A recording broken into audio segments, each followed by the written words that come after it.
În timp ce situația pentru aliați de pe frontul de vest însemna câștig puțin la un preț foarte mare, Sir Winston Churchill se gândea la soluții alternative. El, fiind în controlul amiralității, se gândi că o victorie împotriva Imperiului Otoman avea să schimbe soarta întregului război. Așa că miză totul pe o campanie fără sorți de izbândă.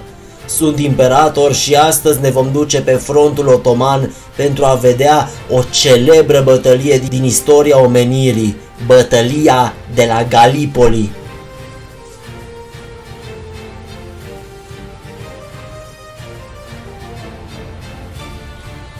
În timp ce pe frontul de vest ofensivele câștigau puțin teren pentru multe pierderi, Sir Winston Churchill avea o idee năstrușnică.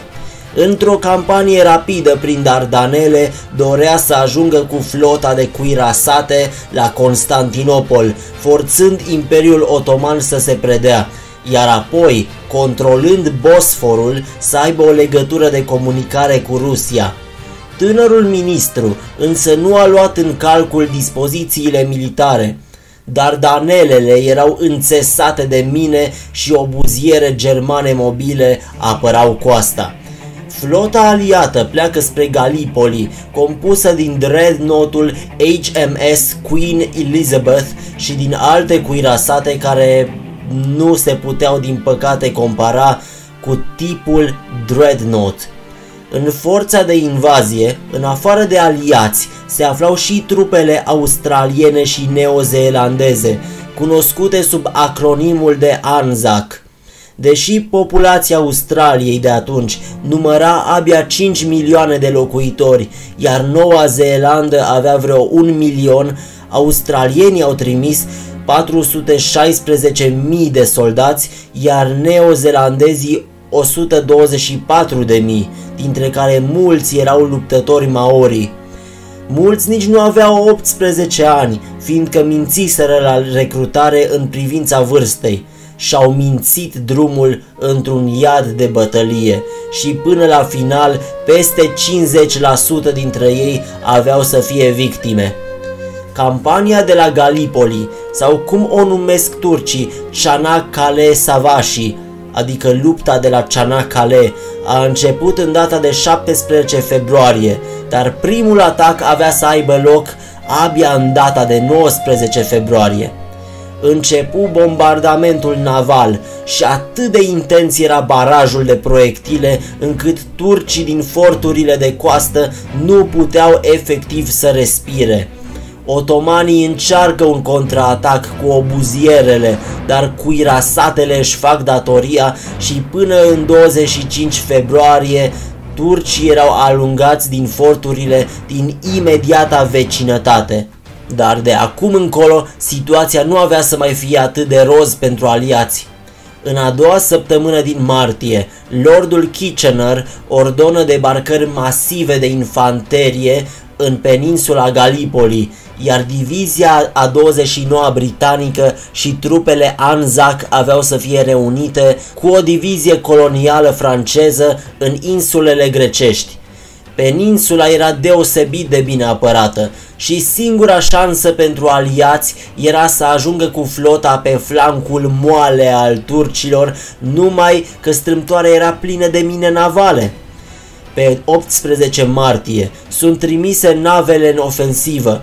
4 nave franceze încep să tragă în forturile care blocau strâmtoarea, în timp ce traulerele încercau să curețe minele din apă.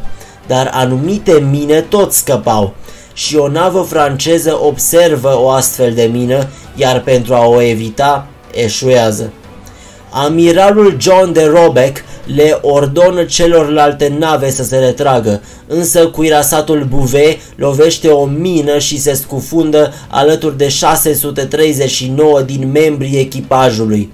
Ca să fie situația și mai rea, încă un cuirasat și 2 sub-dreadnought-uri lovesc mine și se scufundă, iar mai târziu, din această cauză, nu mai aveau să fie inițiate ofensive navale în larg. Acum se schimbă un pic planul.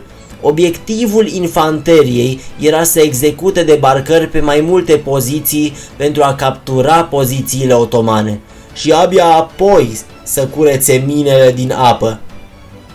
Planul de debarcare era ca trupele Anzac să traverseze peninsula Gallipoli alături de britanicii care aveau să avanseze dinspre capul Helles și comandanții credeau că operațiunea avea să dureze doar câteva zile. Cât se înșelau! Din nefericire nu prea existau informații despre dispozițiile turcești și se ordonă debarcarea oricum, în necunoștință de cauză. Ideea era că mai întâi divizia 29 britanică să ajungă la capul Helles pe plajele S, V, W, X și Y, evident nume de cod toate, iar trupele Anzac aveau să atace într-un golfuleț neapărat mai la nord, un fel de ziua Z, dar în stilul primului război mondial. Între timp, francezii simulau o debarcare pe țărmul asiatic pentru a mai distrage atenția de la peninsulă. 18.000 de aliați și 12.000 de soldați Anzac aveau să fie debarcați, iar în dimineața de 25 aprilie începu operațiunea. Prima dată începu un bombardament masiv de pe cuirasate pentru a slăbi pozițiile turcilor, în timp ce infanteriștii erau transportați în bărci cu vâsle.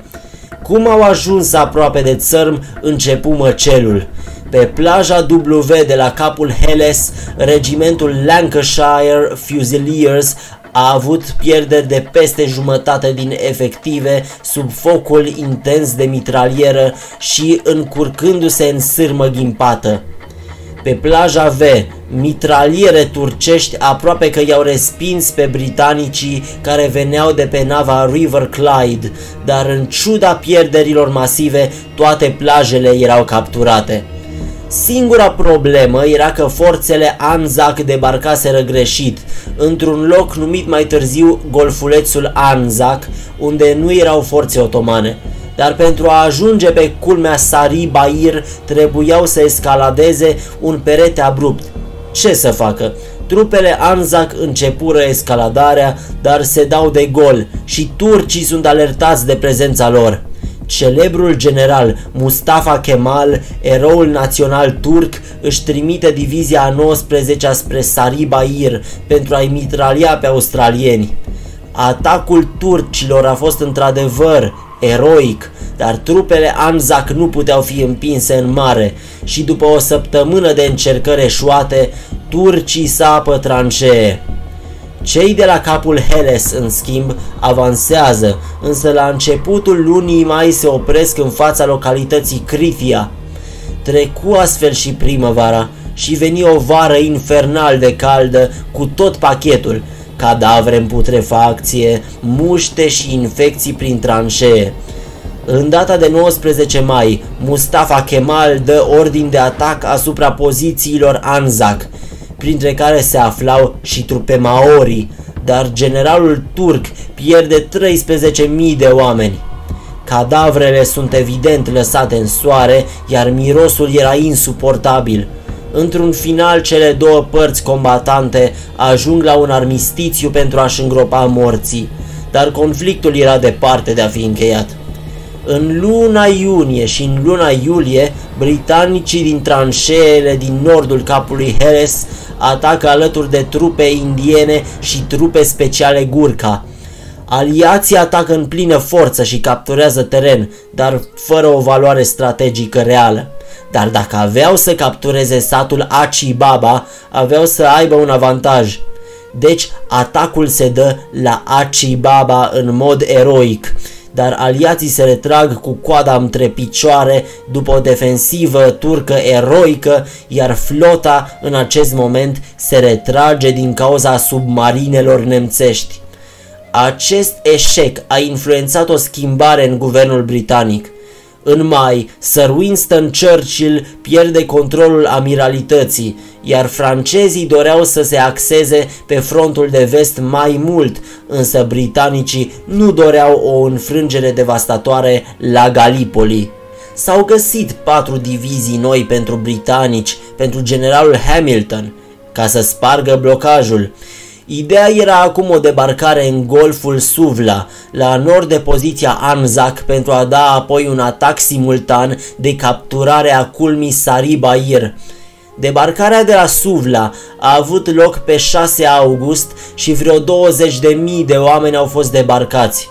Problema era că generalul lor era prea bătrân și nu prea avea chef de operațiuni, și în timp ce soldații frecau menta pe plaje, Mustafa Kemal pregătește contraatacul. Spunea: "Nu vă ordon să luptați, vă ordon să muriți. În timp ce noi murim, alte trupe și alți comandanți vor veni să ne ia locul."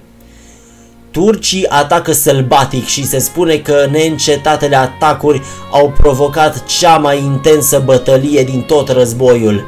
Australienii în același timp doreau să lanseze un atac scurt la Çanakkale sau Lone Pine, dar în loc de o luptă simplă se transformă într-o luptă disperată, corp la corp, ca în Evul Mediu, cu baionete și cuțite, doar ca să fie dusă în tranșee și în buncăre unde au fost folosite intensiv grenade.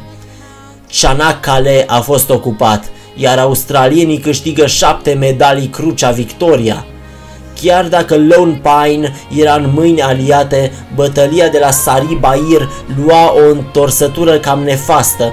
Neozeelandezii ocupă culmea Chanook Bair după 2 zile de lupte intense, dar turcii inițiază un tir de artilerie și un contraatac și îi resping astfel pe neozeelandezi. Trupe australiene trebuiau între timp să ajungă pe dealul 971, dar s-au rătăcit, iar dezastrele acum aveau să vină. Cel mai celebru dintre acestea a avut loc în data de 7 august pe culmea Neck. Cavaleriștii australieni sunt nevoiți să lupte ca și infanterie, iar generalul Alexander Godley îi aruncă tot timpul în atacuri inutile. Este perfect normal să-și aibă pierderi de peste 60%. În aceste condiții, pe 10 august se ajunge la blocaj, iar pe 21 august se mai încearcă niște atacuri asupra culmii Scimitar din golful Suvla și asupra dealului 60 de la golful Anzac, doar că atacurile de infanterie nesusținute de un baraj de artilerie duc la un eșec lamentabil, după cum am văzut și pe frontul de vest de atâtea ori. Bătălii mari nu au mai fost după aceste atacuri, dar infecțiile din tranșee făceau victime multe, iar eșecurile îi aduc lui Hamilton numeroase plângeri și este demis din comandă în octombrie. Succesorul, Sir Charles Monro, îi sfătuiește pe cei de la Londra că retragerea este cea mai bună opțiune. Unele voci din Parlament încă mai sperau că expediția din Dardanele avea să fie victorioasă, dar când Lordul Kitchener a făcut o vizită pe front, a înțeles situația și nu a mai avut ce face. Evacuarea a fost ordonată de la Suvla și golful Anzac. Pe 7 decembrie, evacuarea a fost ordonată în mod oficial. Pentru a masca retragerea, comandanții au venit cu un plan ingenios. Au confecționat manechine din ce găseau, evident să semene cu niște soldați, și au poziționat în vârf de tranșee acești soldați falși pentru a-i păcăli pe turci. Peste 100.000 de soldați au fost îmbarcați din golful Suvla și din golfulețul Anzac între 10 și 20 decembrie, iar capul Helles a fost evacuat într-un final pe 9 ianuarie 1916. Pierderile aliate s-au ridicat la 44.000 de soldați, în timp ce turcii pierduseră 90.000. Çanakkale Savaşı a avut un efect emoționant asupra turcilor. Cum Imperiul Otoman dădea semne că avea să se dezintegreze, bătălia a avut rolul de a întări sentimentele naționale și ofițerii tineri de la Gallipoli aveau să fondeze statul național turc. În acest timp, deși trupele Anzac suferiseră mai puține pierderi decât francezii și englezii, au putut să lupte sub propriul lor steag, consolidând identitatea australiană și identitatea neozeelandeză. Mai mult de atât, din cauza eșecului aliaților, Bulgaria a intrat în război de partea puterilor centrale și a dat o lovitură grea pe frontul de est. Dar când ajungem la frontul de est, vom vorbi mai multe despre asta. Acum, cu riscul de a mă lungi cu episodul, voi vorbi despre, ghiciți ce, cel mai inconfortabil subiect pentru turci, masacrul armenilor. Totul a început de la acea campanie în Caucaz despre care am vorbit în episoadele anterioare. Mulți armeni luptau pentru Imperiul Otoman, dar ei simpatizau cu Rusia, deoarece sperau că Armenia avea să fie eliberată de sub dominație otomană. Când campania a eșuat, Enver Pașa a dat vina pe armeni, i-a dezarmat și a pus pe toți în batalioane de muncă forțată. Resentimente etnice apăreau peste tot. Musulmanii îi urau pe armenii creștini, iar curzii îi urau și ei. Atacurile s-au intensificat și soldații turci, prost echipați și subnutriți, au început să ucidă populația armeană pentru a le lua mâncarea. Nici armenii nu au fost chiar nevinovați.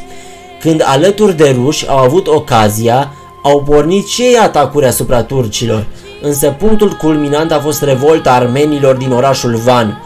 Au rezistat în revoltă până când au venit trupele rusești.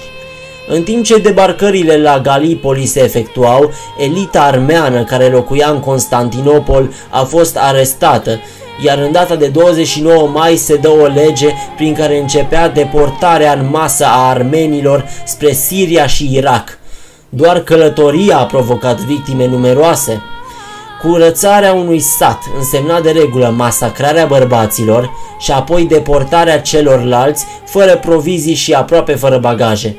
Aliații, auzind de aceste atrocități, au protestat, însă nu au făcut nimic concret pentru a opri măcelul. Rușii, într-adevăr, în avansarea lor capturează Erzurum și Trabzon, dar armenii din acea zonă deja dispăruseră. Și primul război mondial a avut holocaustul lui. Data viitoare ne mutăm pe frontul de est, chiar dacă din Imperiul Otoman aș mai avea de povestit despre situația din Mesopotamia, dar am să o povestesc în alt episod. Dacă v-a plăcut acest documentar, nu ezitați să apăsați butonul de like, să lăsați un comentariu, să vă abonați la canal, dar nu uitați, distribuirea este cea mai importantă, astfel încât legiunile Imperatorului să devină din ce în ce mai numeroase și cât mai multă lume să afle de acest documentar. Vă mulțumesc!